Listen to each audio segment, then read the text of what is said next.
You guys, imagine I spent 50 bob on one mask. One. Ile inauzanga huko nje 10 bob. And even squeezy by the way hata inakuanga 5 bob. Lakini nilisikia uchungu.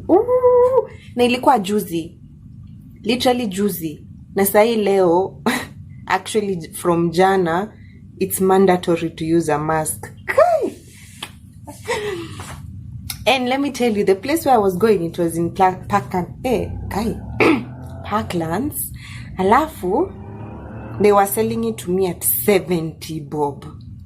Wakasema, by the way, kama una mask huwezi ingia hapa. Na nilikuwa nimeacha mask yangu. Oh my gosh. Me, I almost asked them, are you mad? 70 bob for one mask, ile ya blue. Hata kidogo niulize kama ni ile ya kushonesha, you know, ile ya cloth. Ilikuwa hiyo ya blue. So I was like, okay, sawa, wacha niende nijitafutie. So the next place was in a chemist. It was equally expensive, but at least it was 50 bob. But kai, wase, I feel like I was robbed. I feel like I was robbed. And then in Parklands, there are no hawkers. No hawkers wear masks. Nope, they are not there. So it was 50 bob. Akini nililipa 50 bob for one mask. Ay, iliniuma. Only for today, for it not to be mandatory even. Aish. Oh, God.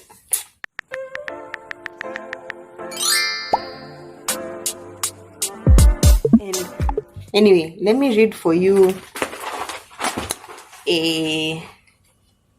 to mask or not to mask, what you need to know. What you need to know, people. Iko kwa The Daily Nation. Yeah. There are some rules over here you have to follow also. Since ni long hebu njitayarishe. Haya tuanze. To mask or not to mask. CS now says it's a personal choice. I'm reading from the Saturday Nation, guys.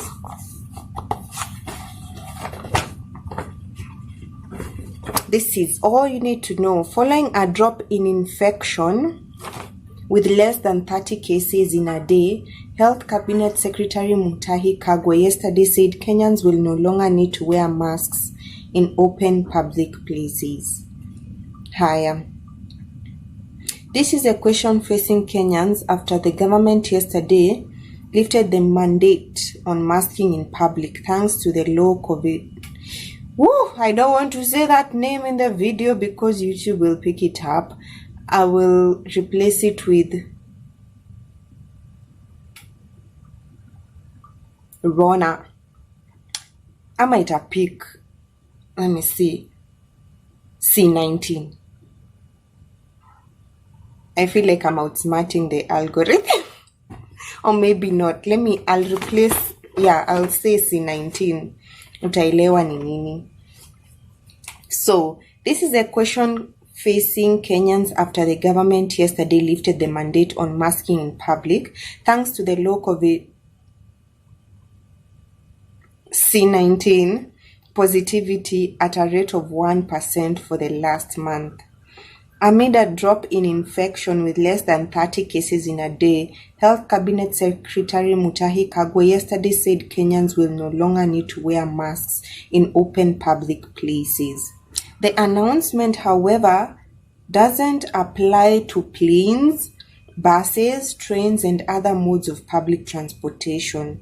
The government recommends that everyone mask while traveling.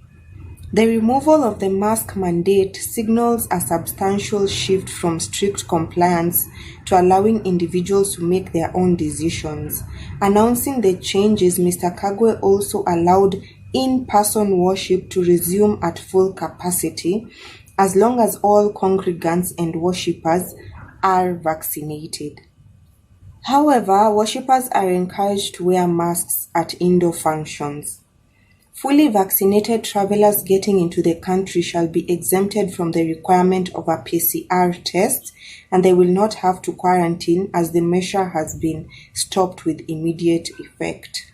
There has been a lot of debate and discussions on the continued use of masks as one of the containment measures. The mandatory wearing of face masks in open public spaces is now lifted, Mr. Kagwe said. So, police wasiwaharas CBD. It is mandatory. Nonetheless, he encouraged the use of masks and adherence to social distance rules in all indoor spaces. These measures, Mr. Kagwe said, were arrived at after periodic reviews of containment measures based on WHO's public health considerations and the evolving epidemiological situation globally. And because the country's positivity has remained below 5% over the last few months, there was a need to relax the measures while ensuring Kenyans take precautions. We urge all Kenyans to continue adhering to public health and social measures and exercise personal responsibility by ensuring frequent hand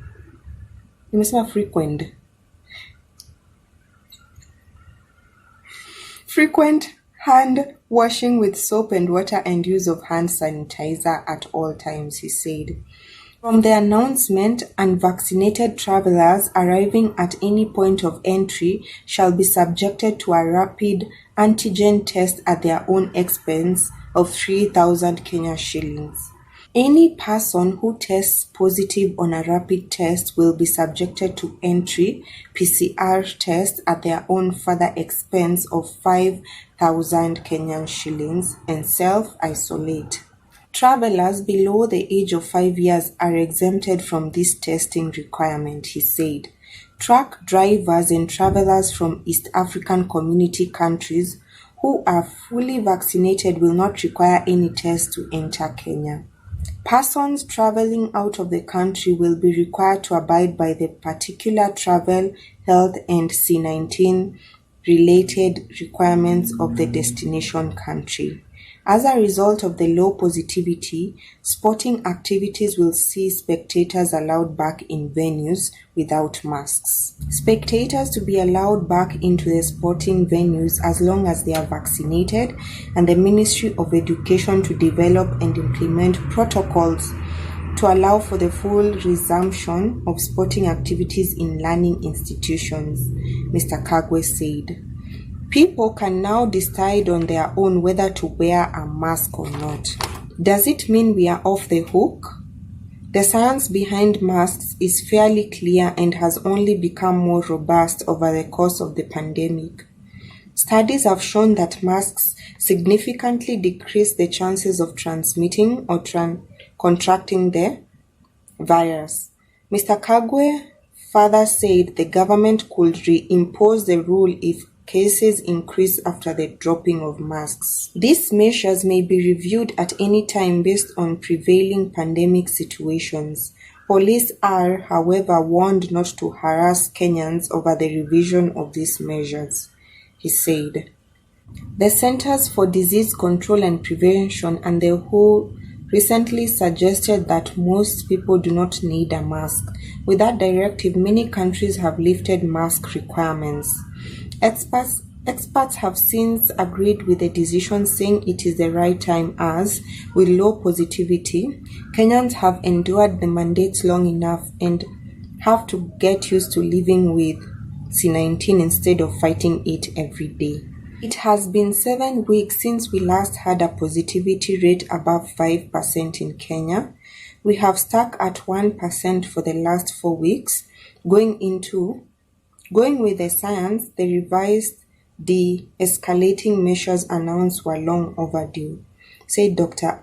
Ahmed Kalebi, a consultant pathologist.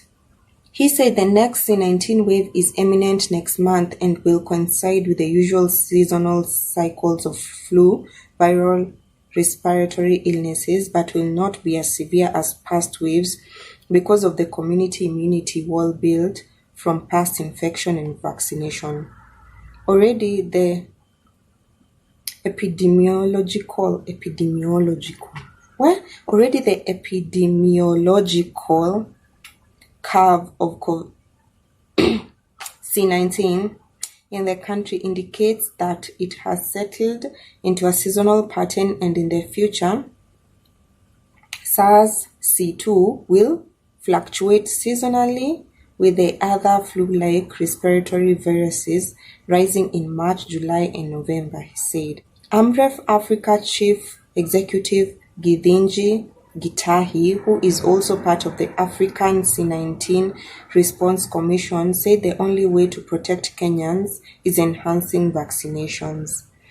As of yesterday, over 17 million doses of various vaccines had been administered. 8 million people are partially vaccinated, while over 7 million are fully vaccinated. Meanwhile, over 10 million doses of vaccine are in various stores, with the government working towards vaccinating 27 million by the end of the year. Now you know. Now, unfortunately, hapa chini, after we've been given the choice to mask or not to mask, the next news down here is mask traders. Mask traders crying foul at announcement ending anti-C19 measure as business future turns bleak.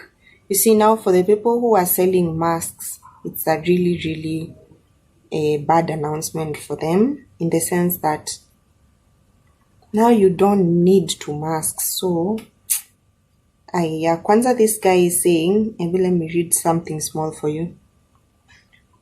It's called Wamalwa Musungu.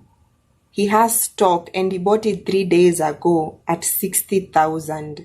So he has 120 packs of masks in his house, and then this announcement happens. It's a loss.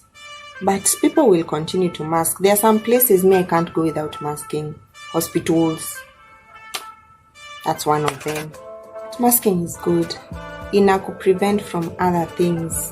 Dust. Respiratory diseases. Anyway, guys, that is it from me. Will you mask? Will you not mask? Are you like, yay, long overdue? Ama you're like, oh no, C19 will start spreading again? Let me know down in the comment section below. Otherwise, thank you for watching. I'll see you in my next video. Please subscribe. Tafadhali. Hiya, bye. Bye.